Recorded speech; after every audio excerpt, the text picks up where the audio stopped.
సమావేశం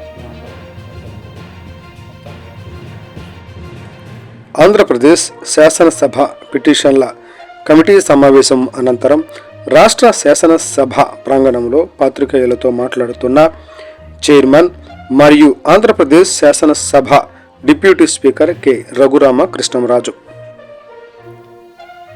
దాన్ని ration card అని పేరు పెట్టి హెల్త్ కార్డ్ని సపరేట్గా ట్రీట్ చేయాలి. దీని క్రైటీరియా డిఫరెంట్గా ఉండాలి.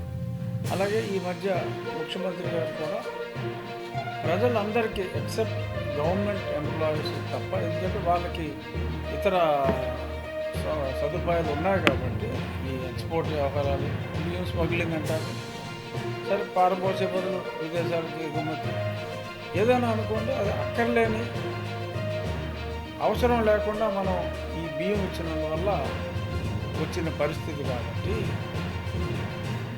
ఈ హెల్త్ కార్డ్ని అందరికీ వర్తింపజేస్తాం.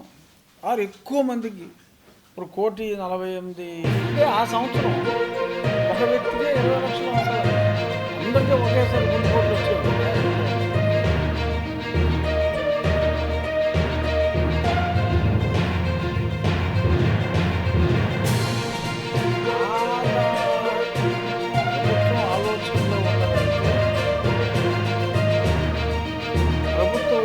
ఆల్రెడీ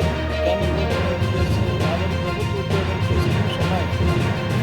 ఉన్న వాళ్ళు కాకుండా ఆ సంవత్సరం ఒక వ్యక్తికే 20 లక్షలు అవసరం, అందరికీ ఒకేసారి 2 కోట్లు వచ్చేవి కదా ఇంట్లో.